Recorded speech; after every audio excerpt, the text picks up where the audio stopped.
Hi, pursuers. Welcome to another episode of the Pursuit of Happiness podcast. I am your lovely, beloved podcast host, Naz Kazimi. Today we are recapping. Okay, and we are recapping Real Housewives of Potomac, episode 17. Okay, and we're going to get into a little bit of Summer House, because Summer House has started. And a little bit, I think, of Below Deck Down Under, because that started too. And there's a reason why I want to get into Below Deck Down Under. I'm also going to do some Real Housewives of Beverly Hills, okay? I am going to do a double-parter for Southern Charm, okay? That could be out in the next couple days. I am a little bit busy. I'm attending a wedding. I just have a bunch of things going on. As you know, I'm all traveling, so please bear with me. I know there's always an excuse, but seriously, bear with me here. So there'll be a two-parter for Southern Charm, and I'll probably mix that with Vanderpump Rules, because I know a new Vanderpump has come out as well. First, let's get into, because this is going to be the shortest one, let's get into, oh, by the way, yeah, I will do a Valley one as well.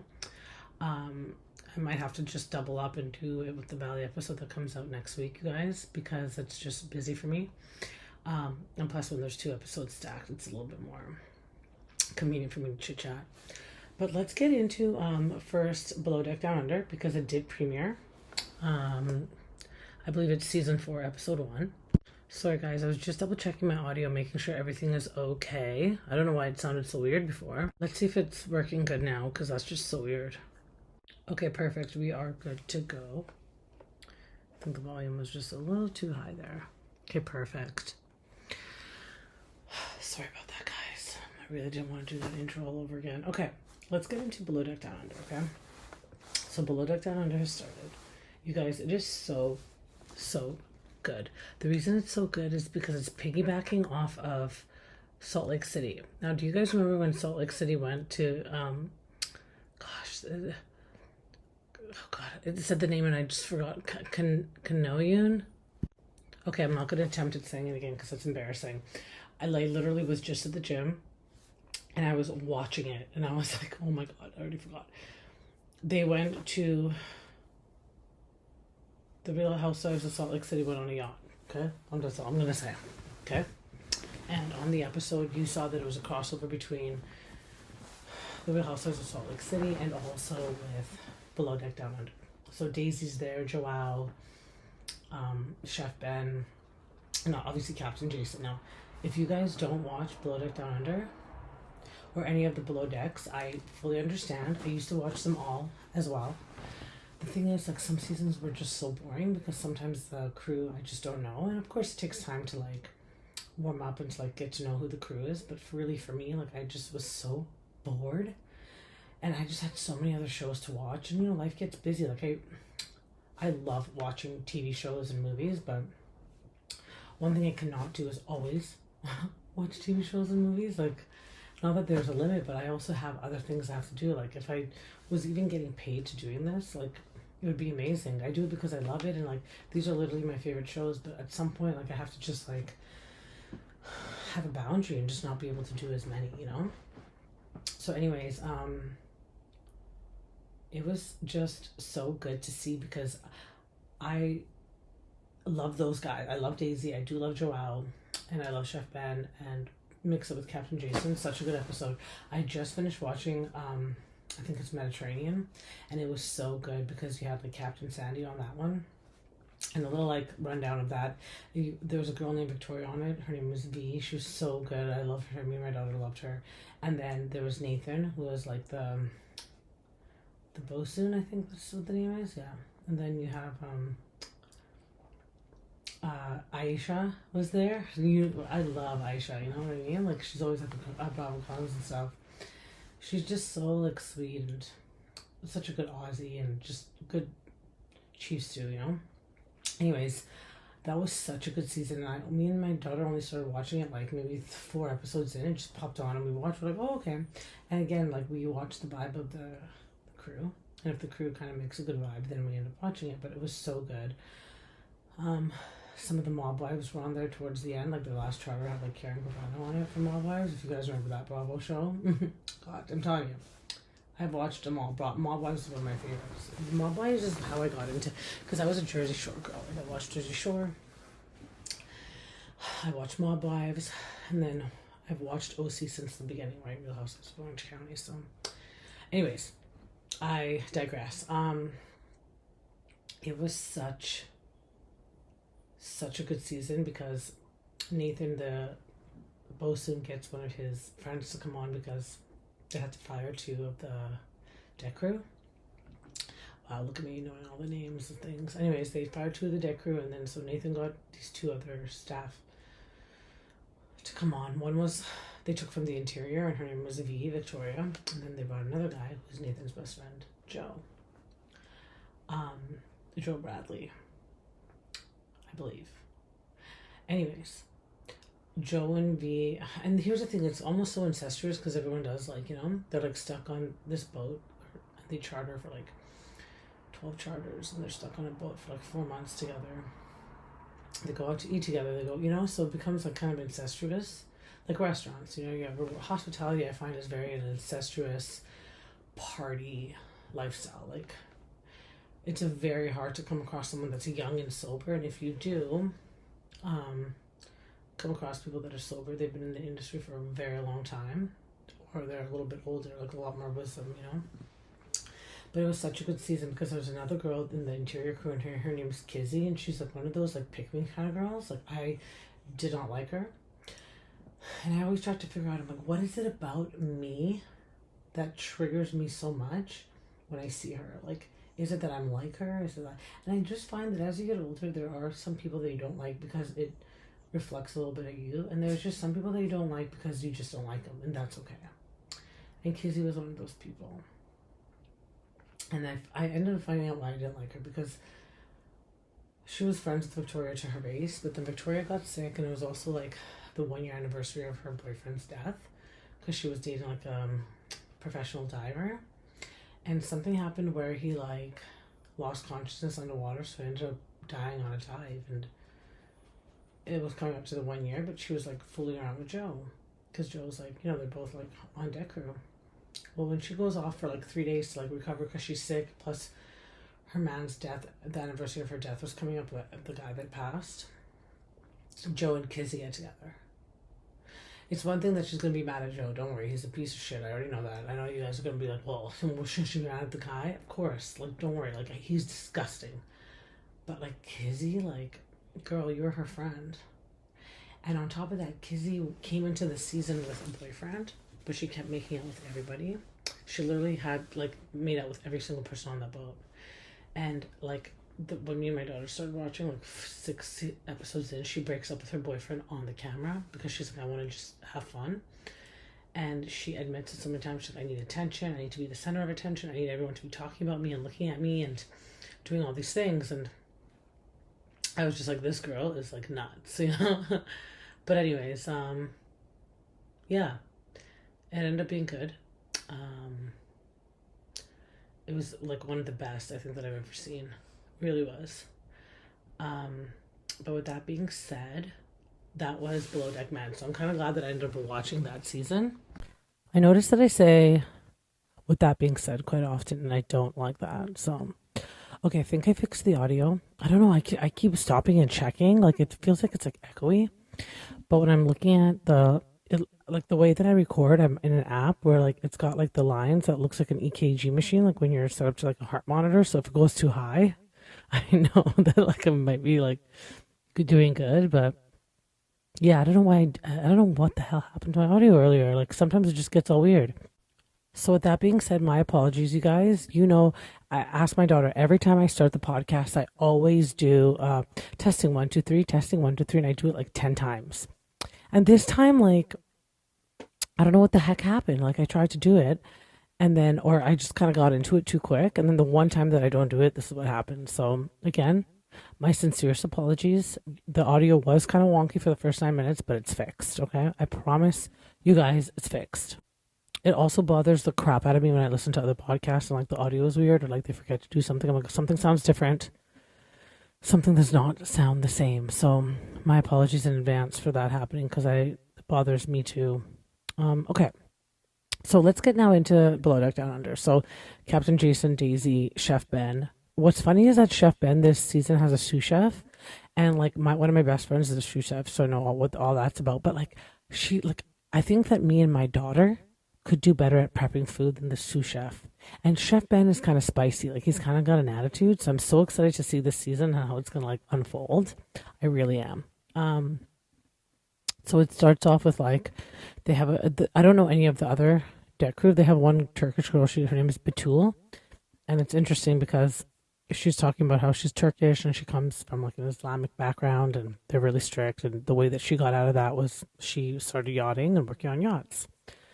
So there's no relatability because I didn't grow up Muslim and my parents were never strict in terms of stuff like that. Like they were just strict, like parent strict wise. They weren't like religiously strict. So I couldn't relate, but I do understand what she talks about because I have many friends that do, or have been in that position. So, and I've been friends with them through it. So I get it. So, yeah, I don't know any of the new crew, the interior. One girl was there, she was French, but literally, and I kind of sympathize with this because I'm going through grief and loss myself and my family, but her dad calls her and says how she's doing, and she's about to start to charter, like it's the first charter of the season. Literally, like they're changing, they're putting on their like whites to go out and greet the guests, which are the Real Housewives of Salt Lake City. And then her dad calls and says that her grandpa, like her dad's mom, is in the hospital. And apparently he's been battling cancer for over a year. So she's like, Daisy comes in. I guess she was sharing a room with Daisy. And she tells Daisy, I have to leave. So she's like already gone. And Daisy's like, crap. Like, this is like the Real Housewives of Salt Lake City, like within the Bravo family. Like they're demanding. Like they already know kind of what they're expecting with the housewives. So it's interesting to see. Anyways, the housewives arrive, and because I've already watched the housewives version of this, so now we're just like from it being from the housewife, like being on the Real Housewives of Salt Lake City, and now you're watching it from the other side, like when the crew of like Below Deck Down Under is recording it or production or producing it, you know. Pretty much everything is the same. You just kind of see a little bit more from the crew's point of view, and like. We all know that Angie got sick that whole trip. You know, she was like throwing up everywhere. We all know that Mary stayed with her. It's just the beginning of it now. Like Bronwyn has just arrived, and she's finding out that she's sharing a room with Brittany. It doesn't really show much. It did show like I'm going to throw that thing overboard with Brittany's little unicorn. You guys remember that? I already did a recap on all these episodes too, but it's just so good and so funny. Like I'm so excited to see. Kind of how the season plays on, like, or the next couple episodes, because the next couple episodes will be Real Housewives of Salt Lake City heavy because they were on the trip for that. I mean, them on the yacht seemed like it was like 3 or 4 days. You know what I mean? 3 or 4 episodes. I think it was 3 full episodes. So I think there's gonna be one more full episode with the Housewives of Salt Lake City. But yeah, that's it. It was interesting to watch. It wasn't that crazy. It's just another point of view. You see more about what goes on behind the chef. So we already know that they're down one crew member, an interior crew member. We know that Chef Ben is not happy with his new sous chef. And he's like pissed, you guys, because this sous chef says that she doesn't really know what she's doing, but she just has a passion for it. It doesn't, like, I think that she like has never cooked in her life. Like doesn't know what to do. I don't know where the passion's coming from. Like, does passion mean like she wants to learn, or like it's just really interesting? You guys have to watch, okay? I'm gonna just leave it at that. I'm not gonna do too many recaps on that. Just those episodes caught my eye, so that's why I just kind of want to chat about them really quick. Okay, so let's get into really quickly Summer House. Okay, Summer House has started, you guys. I love it so far. I'm loving it. I don't know if you guys feel the same way, but I am absolutely loving it. So let's start off with Amanda drives with Sierra instead of Kyle, which for the first time ever. Like she's never gone to the Hamptons for the filming without riding with Kyle. I believe she's just really frustrated with Kyle. Kyle seems to be in his, not fuckboy era, but And they talk about this on the show a lot, and I agree. I think that Kyle's just once you okay. This might be a different of opinion. I think that once you get into the habit of doing things a certain way, it's so hard to break out of it. And this is what I always try to tell my daughter. I'm like, don't get into the habit of not doing anything at all. Like that was me. Like I used to be so like have all these friends. Like I look at like my agendas from like when I was younger, and it's like I would plan like, okay, 3:30 to 4:30 hang out with Carolina, 4:30 to 5:30 hang out with Amin, 5:30 to 6:30 hang out with Karen, blah blah blah, go to the movies. Like I was that girl. Like I was just, and yes, I had ADHD. Yes, I think that was just my way of just like I was just always doing something. And as I got older, I realized these friendships sucks.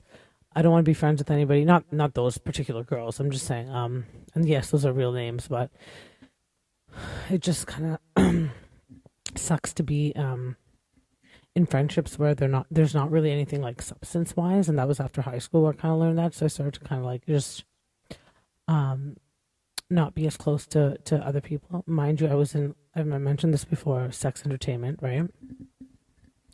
And that's an industry where you really learn. Like you do meet great friends in that industry, and I was lucky that just the way that I am, that I was able to maintain not friendships but acquaintances. Like a bunch of the girls that I knew that we got out and we kind of got careers and we went to school and we're doing really good with ourselves and our lives. That's good to see. But sex entertainment for women is an industry where you learn not to trust other women. Because at that point, the women have really nothing to lose. So you learn that it's not an industry that you really need to have friends or trust other people or tell them stuff about you. Because if you get into a fight, they don't care. They will spill your beans. They will tell the world everything that they know about you because they just don't care. They have nothing to lose, So I think as I entered my 20s, I kind of got into a mindset like that. So where I'm going with this, again, I digress. Wow, the ADHD is really ADHDing. Where I'm going with this is that I started to say no to everything to a point that like I had nothing to do. And I don't know if you guys have been listening to some of my other episodes, like the personal ones, where I say that I'm alone a lot, but I'm not lonely. So I try to tell my daughter, I'm like, part of it is like, it's just so hard to try to like reach out and now make friends and get into a routine of doing things again. So always have things to do and learn to just say no to some things and keep boundaries, but don't just completely like fall off the face of the earth and like completely cut everything off because it's so hard to get back into it, And so I totally digress, but the point that I'm trying to make is I feel like that's Kyle. Like he's so far into what he's doing and like constantly being busy that he doesn't know how to take a step back, And I don't think that anyone can really help him with that. I don't think that Amanda can help him with that. Obviously, she hasn't been able to up until this point, no matter what she's done. It's not her fault either. It's not a her thing. It's a Kyle thing. He can't even stop for her to try to like build a family, and it's like just say it's kind of giving Tom Sandoval and Ariana how Tom had to always be out. He didn't want to be at home. He always had to be doing something. In a way, I understand. I do. By the way, I think I know. Wow, I'm so ADHD right now. I think I know what's going on. I keep moving my mic around. I have to keep it in one spot, because the way it takes an audio from that one spot. Anyways. I feel like it's, like I said, it's giving Tom and Ariana. Not that he's cheating. Please, that's not what I meant at all. I don't think that Kyle Cook is cheating on Amanda at all. At frickin' all. But what I do think is happening is that he just cannot sit still. He's reached a point in his life where he's just unable to sit still. And that's kind of sad because you know what? Amanda is going to go find someone that will, because she wants to sit still. Remember when they would always say Ariana just was like, I just want to sit at home and watch Love Island, hence why she got the Love Island what's it called, contract, like she got the gig with Love Island, is because like she just wanted to sit at home with Tom and to chill and watch Love Island. And what did Tom want to do? He wanted to go out, he wanted to party, he wanted to just never be at home. I think it could be sometimes I wonder, okay, for sure these guys have ADHD, for sure. And their method of self-medicating is just to constantly be out and doing things. And I think part of it is like they're both like, for instance, Kyle does have Loverboy, which is like a brand that he has created, and I think that just meeting all these connections helps him because it also helps branch out his career, his liquor that he's created. But at the same time, it's like, is it that important that you cannot just sit at home? Like, can you not make connections any other way? Like, can you go for like an hour and then come back home? Like, why is that you have to be out all night? And as someone that's like been sober for like into my 4.5 years, I really feel like Kyle has a alcohol problem. Again, like people will be like, well, you're not one to say anything. You can't really talk about that. It's not your issue. It's not blah blah. You're right. It's not. But I feel like there's a dependency there.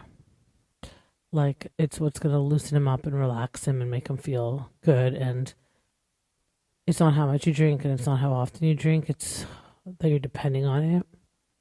And I feel like Kyle is way past that point. So that's just my opinion. I love being. I love DJing in my car. Like I love music, and like I feel like if I could DJ, I would be the best DJ. But man, once it hits a certain time, I'm exhausted. I want to sleep. I just don't have the energy as much anymore. I know Meredith Marks has just started her also like DJ career, and I think it's more like just her name is there, and like she picks certain songs, and like I can't imagine her being out until 5 a.m. I think she does more like day gigs, like day drinking type events in like Vegas, you know. I don't know, there's so many opinions around it, but like if it's now you're drinking a lot, you're out partying, you're being with random people, it's now affecting your marriage. If that's not alcoholism, you guys, then then I've got it completely wrong, okay? That's just my opinion. But there's two, so the boys drive together. KJ and Wes drive together. They're both from Missouri. KJ is his new friend that he's bringing out. KJ is a model but does suffer from like anxiety and has for a long time. Seems like a cool guy. He's really nice too. He's grown up with two sisters, so he's like so nice to the other guys. Then you have two newbies, Bailey, who's an influencer, and Levi, who's an event planner. I don't understand where these girls came from. I feel like Kyle might have known them because it seems like Kyle like talks to them like he's known them. But then here's the funny part: because they ride with Sierra and Amanda to the summer house, they are kind of like introducing themselves in the car and getting to know each other. So obviously they're not friends with those girls. So I'm just curious where they got them from. Everything looks like it's going to be fun. There's no Paige. Which is interesting. Paige was one of my favorite characters on the show. But I think Paige's career has heightened, and her and Hannah are doing great. I even heard that she's got 2 months left of her tour, and she's retiring from just doing comedy herself. She's going to be focusing all on Gig League Squad. So they just increased to 2 episodes a week. Pretty sure they're doing really good. There's just... that's the direction their career has both taken them. So I understand why Paige would not be on, but like she was one of the main reasons that she made it fun, you know. Kyle's DJ career is a point of contention for Kyle's closest friends, Amanda, his wife, and Carl, his best friend, because Carl says that he's not getting the real authentic Kyle anymore. It's more like the party Kyle, and as we all know, Carl's sober as well. So I can see how this could be an issue for Carl. Like, just like me, like Carl doesn't want to go out at 2 a.m. to see Kyle. He misses Kyle being able to like, let's chat at like 2 p.m., go for lunch, do the really authentic, like, you know. And I know he didn't want to say it because he feels like it's not his place, but he doesn't always want to be talking to drunk Kyle. He wants sober Kyle again, you know. West is throwing an Independence Day party, and it's red, blue, and beige instead of red, blue, and white. There's drinks, there's concessions, there's the pool, obviously, there's animals, they have goats, a donkey, etc. At some point, I thought that Amanda might be into Ben, who's the new guy that's there. He was on the Australian Bachelor or something like that. And he met Kyle and Amanda in a wedding in Italy. But the reason I thought this is because they showed some previews for further episodes, and you could see Amanda sort of flirting with him. And you know what, girl? Why not? Like, go have fun. Even in the episode, she jumps in the pool and she's wearing her Um, she's wearing a strapless bra, but it's beige. So it looks like you can see her boobs, like you can see the nipples through it, but like who cares? Like, but she's still wearing it, and then Kyle gets mad at her. It's like, are you serious, homeboy? Like you're mad at her, and you can't even be at home with her and hang out with her. Like, come on now. It was just disgusting. Okay, really. Um. Then I see them doing. Okay, this is one thing that I noted in my notes because I just kind of want to chat about the episode without too many notes. But I never understood the upside down beer keg thing. Like, what the hell? It's just weird, you know. But anyways, they partied. They had a good time. Sierra and Kyle. But then like the preview shows Sierra and West maybe again. So I feel like this is gonna be a good season. It also showed Lindsay called. And Lindsay was like, how are you guys? I miss you guys. And they're like, Lindsay, come down.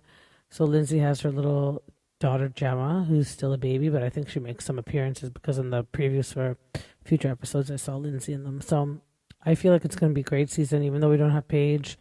We have, it's just the summer at the summer house, and it's interesting to see. I'm kind of so excited to see them back on the screens. They really have fun, and I think there's more mature topics that are going on, and I like to see the evolution, like if things fall apart. Like I've watched Amanda and Kyle get together from the beginning, so to watch them fall apart, all as sad as it is, like it's like the evolution of it. And I think when we watch these shows, we never want to watch the demise of something, but usually when bad things happen, people will disappear off the shows. They like to show us the good parts but not the bad parts, but we want it all included.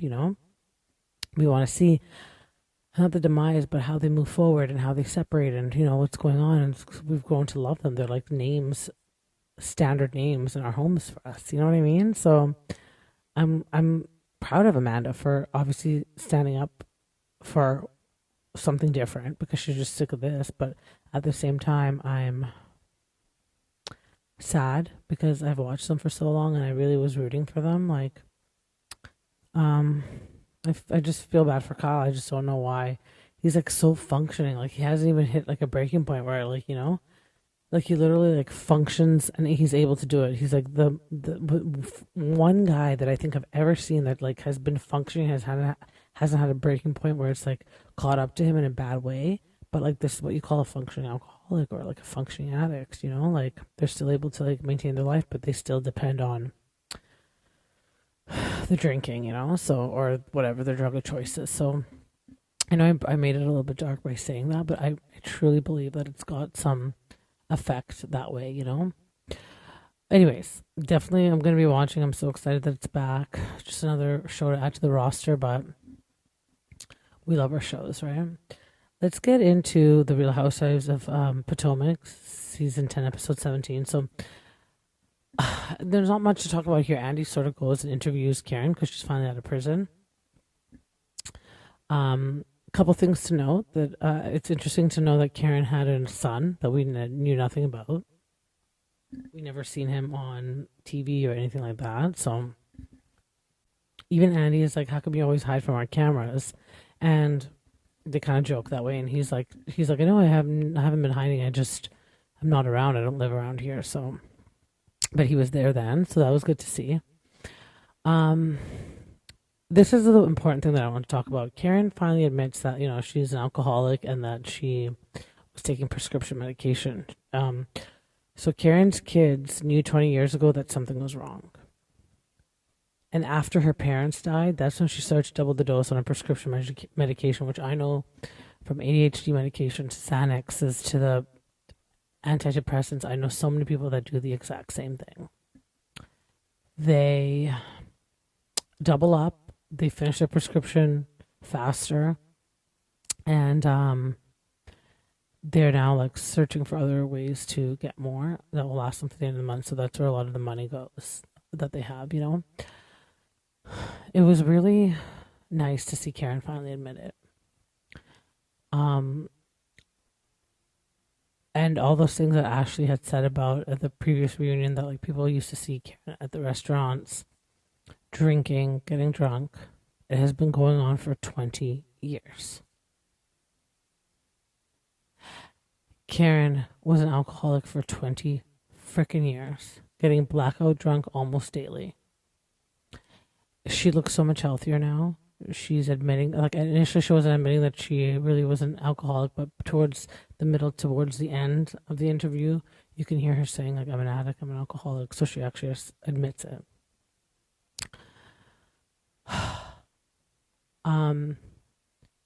I hope that it lasts. She's been doing meetings. She's been doing what she needs to do to kind of maintain her sobriety daily. The thing about people that have been that long is like relapse. Relapse is always part of recovery. Like at some point there's a relapse or not, or it manifests in different ways like mine had, which I'll get into in another personal episode. There's so many things I can get into with you guys. But it's really great to see her take some accountability because I was worried there for her. But I think that's what the prison did. It just stripped her down. And I think she also knows, like, she's walking on eggshells. Like, either she's really smart and she's just telling the people what they want to hear because she, prior to going in, you saw that she was kind of resistant about not wanting to share that she was or admit that she was. But once she gets in, she probably, two things could happen. She's like, okay, the only way that I'm going to live through this is like, I just have to tell the people what they want to hear. I'm only here for this amount of time. Once I'm out, I can just do whatever I want. Or she could have actually thought that. And then when she started doing it, realized, oh, this is such a more, like, she felt freedom from not having to drink and stuff. Like, because it wasn't around her. Like, she was forced to not drink and not have her prescription medication. I think she mentioned that part of it that was so hard for her is because prescription medication was prescribed to her. So she feels like because it was prescribed to her, she was taking advantage of it. Okay, I'm an addict. But she chose to pick up the alcohol. The alcohol is there. It's free. Everyone can drink it. There's no ban on alcohol. You need a prescription to get alcohol. But so she felt that the choice that she was making wasn't from an alcoholic point of view. She couldn't see it quite yet, so that's why it was so hard for her to admit that she's an alcoholic. Put the shame around it. But that's what I was saying. Like, you're already in prison. You're clean. You're sober. You're not taking anything. It's been, 18 months, 2 years?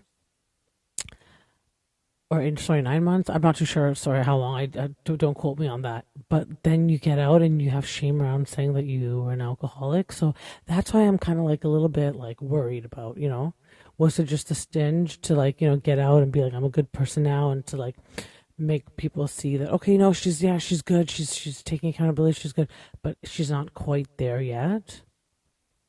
Or did she go in that way and then she completely came out? Like, did she completely surrender when she was in prison, as they say in the 12-step program, and then now she has that freedom from it, so she's able to speak more candidly about it, There's so much that has happened and we have yet to kind of find out, because there's no other person that can tell us what happened in there but her, I just hope that for the sake of herself, her family, and the other people on the road or that might come in her way when she's on a path of destruction, that she stays clean and sober. Especially at her age, especially when she was so devastated that she lost her parents. She felt like she lost them so young. I think this is just another kind of reminder that, like, you can make better choices, that can prolong your life. I mean, we never know when the end is, but there are choices that we can make that can help make it longer, and healthier and more worthwhile, right? So, yeah, it was a good episode. I recommend that you guys watch it. But then now this week we're going to get, I think tomorrow, this weekend, sorry, we're going to get finally the first reunion episode. It also looks like her and Wendy are still not friends, and she's like, that's a conversation she needs to have with Wendy. So can't wait to see that unfold. It was good though. It was really nice to see.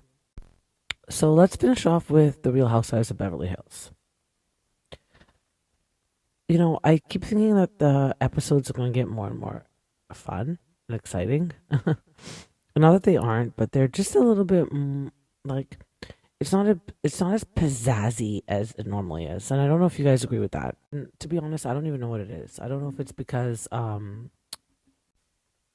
feel like perhaps it's just it's just a really slow burn. Like we're gonna get there, but because like the cast is so new and we're kind of watching the evolution of how they um interact with each other. Like I mean, it is becoming more interesting than the beginning. Like the beginning was just so much more like kumbaya, and again, that's totally fine. That's totally fine. That's how it started. Housewives of when I started watching the Real Housewives of Orange County back when it started with Vicky and Gina and Gina Keo and like Joe, you know, and even Slade was on there.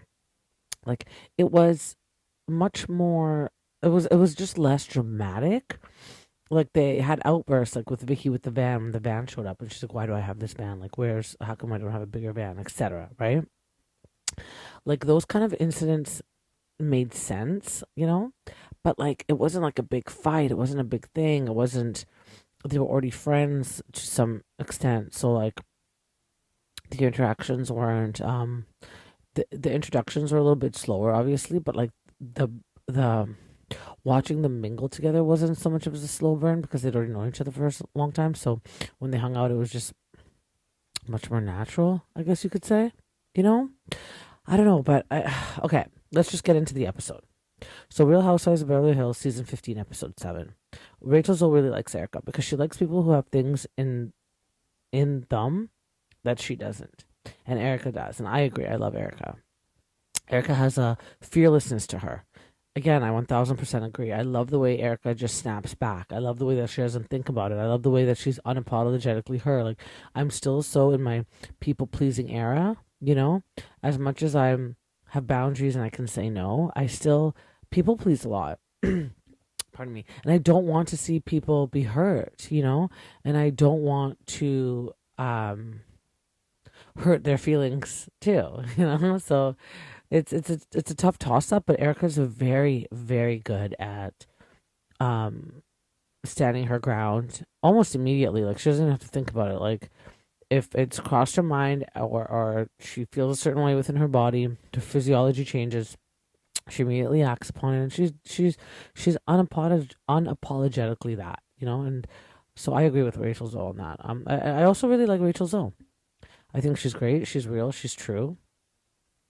Um, she's herself. She's um also really honest about certain things that come up. You know, like we'll get into it where she mentioned something about Amanda. She's like, "Did you really have to say that? Like, what value does it add to the conversation?" She doesn't just say mean things about people like perhaps Sutton would, you know, or like Garcelle, like what she called a Teddy, a nymph or something. I don't know. No, wait, that's a nympho, right? I don't know. A gnat, a gnat. There you go. She called Teddy a gnat. I remember that. But like, Rachel doesn't say stuff like that. She doesn't call names. She actually says what perhaps the issue might be. For example, I know her thing with Amanda is like, why does Amanda say things that just have no relevance to the conversation? You know, like that's what bothers Rachel about Amanda, or maybe, or just raises her curiosity about Amanda. You know, so Amanda, speaking of Amanda, Amanda meets up with Kyle. She expresses that she's had a terrible sleep that night since leaving. Um, After she had that kind of confrontation with Dorit, she's been waking up every 30 minutes. She says, but one thing I do like about Amanda as well is that how well she can articulate her feelings, because she says that her body has such a bad physiological response from that evening and that, you know, conversation that went sideways with Dorit, that it goes to show that she felt like she was a threat in her environment, although her brain didn't catch up. Her body feels it, you know? And that's a really interesting way to put it. It's just another way. And I love when I learn something from people. It's just another way of looking at how your body responds to certain things that have kind of gone on. You know, I love it. I love to hear things like that. It's great. So we have that. She goes on to say that she's more upset that Dorit came in accusatory and somewhat aggressive rather than just simply asking the question. Now, I didn't think that Dorit, this is where I disagree with her. I don't think Dorit came in accusatory at all. Aggressive at all. Accusatory, I mean, she did ask about the question. She's like, no, I have heard. I don't think that's accusatory. I mean, how else would Amanda have wanted her to word it? Being like, I just want to know if you have said. Like, it's pretty much the same thing. I feel like Amanda sometimes focuses a little too much on the semantics of things. Not sure why, but she does. Anyways, Kyle then says that she needs to really develop some thick skin, and I agree, to be hanging out with the group. Then Kyle, Dorit, and Bose, and Bose's friend Summer meet up for lunch, and this is a friend that Bose has known for a very long time, comes to meet her once a year in LA. They're chatting, and surprise, surprise, Mauricio shows up. Interesting, right? So now we've seen him on, well, obviously Beverly Hills is his home show, but we've seen him in Salt Lake City. He shows up on another show, which we will get into later this week. Anyway, he seems to be, my notes say he seems to be on all the Housewives shows, LOL. I've loved him, and I've always really loved Mauricio. I think that he's great. He's so good looking. That will never change for me. I think he's so handsome. I love him.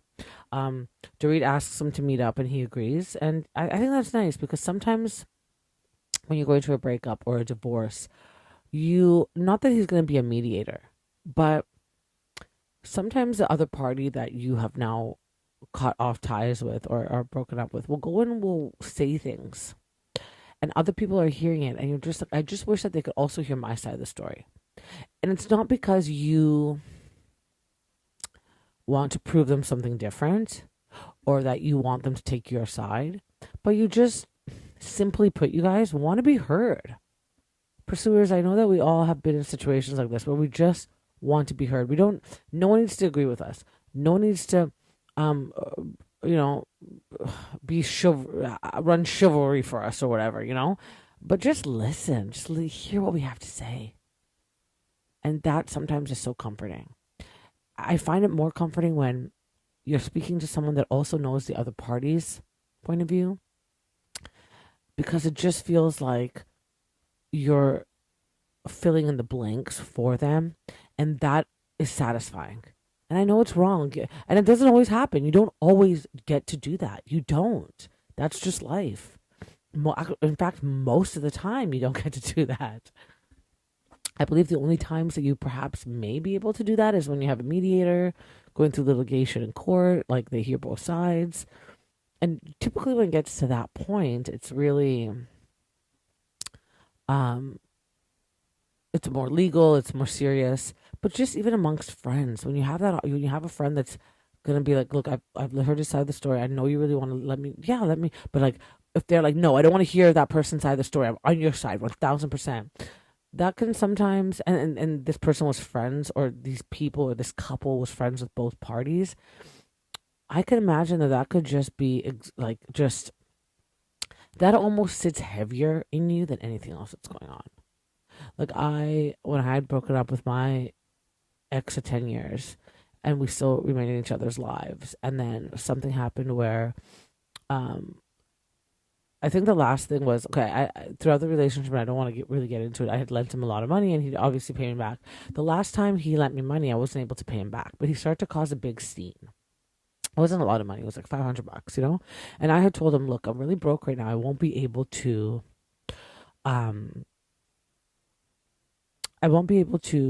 pay you back right away. And he agreed. But then he found something out. He thought that I was talking to one of my exes. Mind you, we had been broken up already. We were still friends at this point when he had lent me the money. He found out that one of my exes was on my Facebook. I can't help it that my exes still, want to keep in touch. We have nothing to do with each other. The guy lives in Europe. But we're just on each other's Facebooks. Once in a while, I'll comment something. Sorry. I'll post something and he'll comment on it. It's not what Facebook friends do. But for some reason, it triggered one of my exes so bad that he saw the other ex, that he started calling me up, showing up at my daughter's school, and telling me that he wanted his money back. Like, it just became toxic. And then, luckily, I moved to Mexico. So, yeah, it was quite fairly recent. Now, me and him have regained talking, but Anyways, he's in a meeting with people and he says, "Yeah, I tell them all the time that you did this." And I'm like, and those people were not my friends, but they knew me. We chatted before. They're more his friends. And I'm like, I just wish that I could have, like, it bothered me so much initially. Eventually, how I changed my mindset around that, was I was like, eventually they will see the true colors. Not that he's a bad guy, but something will come up. Well, he will display his psycho, and hopefully, if those people are smart enough, they'll be like, maybe it all wasn't Nas, you know? Maybe this became toxic because of things that he actually did. So, but when he first told me, yeah, I told this person, I'm like, that's so toxic and gross and like wrong. Like you're just trying to make yourself look better, you know? And so that's why when Dorit talks about these things, I can really sympathize with her. And mind you, we don't have kids together, or nothing like that. But it's like, it's almost like because people thought so highly of me, and he's so mad at me, he wants people to join him, like to campaign against me and because he thinks so less of me in that moment, he wants other people to feel the same. The difference becomes he's now talking to me again, but those people don't know, perhaps, or don't have any inkling that we're friends again. So why would he want to talk to this toxic person that he made me out to be, but then still want his friends to think the same thing? Because could be perhaps he's embarrassed that he said all those things in the first place, and in the anger. And I listen, I've made mistakes in my life. I've gotten in fights with friends. I have never in my life gone and done that. I would say, okay, when I was younger, no, I wasn't really like, I would gossip, but I wasn't really someone that would like campaign against people. I always felt so sorry for people. But like just to the extent of this, never in my life have I gone this way. When I get into a fight with somebody, it's between me and that person. Now, there's things that you want support on, and that's what your friends are there for. But I think even the best of friends won't really have judgment. So that's why sometimes I can see Kyle's point of view, because she says that she was friends with BK. But where I don't agree with Kyle when it comes to Dorit is, but you're also friends with Dorit. So where is that support for her when she needs it? Because we can all see it for PK, which is why the audience kind of built this really strong opinion about how come Kyle is so defending of Dorit. I mean, sorry, so defending of PK, but not of Dorit. Vice versa. How come others had stronger opinions? Like, how come Dorit expects so much when, you know what I mean? So it's just, I understand it, is all I'm trying to say. And that support, especially when that person knows the other side. Sometimes when you're talking to a brand new person or someone that doesn't know the person or the partner or the husband or whomever, the wife that you are no longer friends with or in this kind of issue with, it's hard for them to understand because they don't know the other party.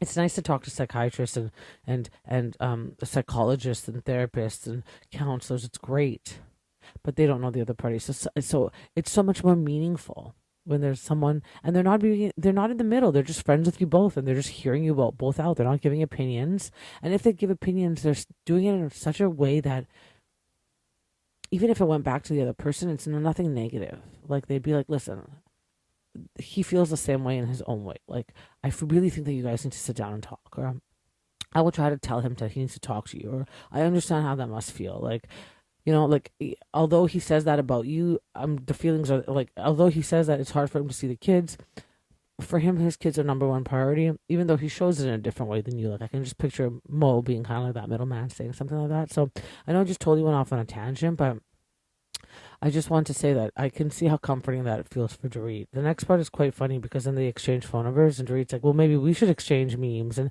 I think Kyle was being a good friend in that moment, like she's like, yeah, go ahead. Like she knows, she has so much trust and faith in Mauricio. First of all, they're not even together at this point, although still married. And it's her like estranged husband, I guess you could say. He's off with other. There's videos and photos of him with other women in the press. Okay, sexually.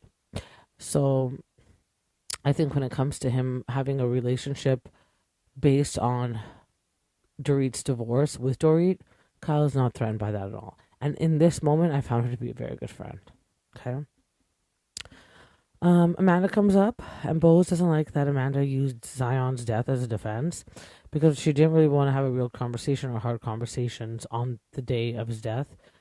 She feels that she would have needed to explain this prior than when she was in the hot seat, or simply just not have shown up for it. Okay? I somewhat agree, although it's very sad. But I'm not angry with Amanda. I'm just curious as to why this wasn't brought up prior, especially she's on a reality show. But I'm going to give her grace. It's her first year. I don't think she expected it to go so bad. Like, she's just maybe moving forward now. She's like, okay, we're at a dinner party. Things go haywire at these things. So I'm going to make sure that, like, either I have all my ducks in a row and I've kind of fully disclosed things to people prior so that, it's not used against me, or I'm just not going to go. It's just too much of a emotional event for me to go to at this time. Rachel Zoe also files for divorce on the show, and it becomes headline news. I'm not surprised. I know that she's a big predominant figure, especially in Beverly Hills, and she was on shows, and she's, so that doesn't really, sorry, pardon me. Sorry, guys, I don't know why. I went to a wedding yesterday, so, anyways. Then we have Mo and Kyle go to Amanda's house to check it out after, the renos. As it used to be their old house, and Kyle gets really emotional. That they have to leave. But then I find out later that they left because Kyle and all of them are going to the dinner party that is coming up next. So it's funny how everything's kind of happening so compact together. Anyways, yeah, Kyle did get emotional. I can understand why. It was the house that, the kids grew up in, and that she was, like, happy with Mo in. But if of all people, I feel like Kyle would know that life just keeps on keeping on. You know what I mean? So, anyways, Amanda's getting ready to go to Erica and Dorit's birthday dinner. She kind of has reservations about going, considering the last time that she was there, what had gone on. Regardless, they all arrive at the dinner. Amanda makes a comment about why she would say. Okay, sorry, I read that wrong. These are my notes. Amanda makes a comment that they had bought this house together because Kyle explains that she went to go see the house and she got emotional. And Amanda says, okay, let's just make it clear. We bought it with my money. I just want to put it out there.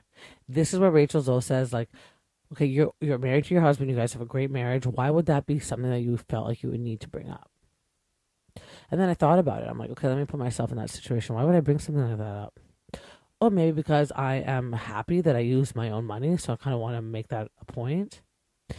But then I can also see what the ladies are trying to say, because it's like, see, you're trying to show that you're better, or that you're like the breadwinner, or that you're the one that came up with the money because you feel like it's going to put you, like, higher on the totem pole. Like, but if you're in such a good, happy marriage with your husband, why bring something like that up that could potentially make things awkward, like make people look down perhaps on him, or like, oh, well, he doesn't make as much money. Like, maybe those things should just be kept private. So I understand that point of view as well. And perhaps maybe this is why I stay single, because I do like people, when I do get things, people know, oh, wow, she really did that all herself without me having to say anything. Whereas, yeah, I mean, this one isn't the only reason I'm single. Come on, pursuers, like, don't be that naive. But then at the same time, it makes sense why, like, I get Amanda, like she's proud. But, like, also you're in a partnership, so, like, there's got to be a bit of a compromise. Like, maybe these are the details that we don't say out loud. Like, I don't think it really matters to the people that they know. I think what matters is when you start saying that you're the one that paid for it, not your husband, then things start to matter for people. And that's the wrong type of matter that you want people to think about. You know what I mean? Does that make sense, pursuers? Dorit finally shows up. But it doesn't seem like it's so long after that Amanda now starts to act awkward at the table.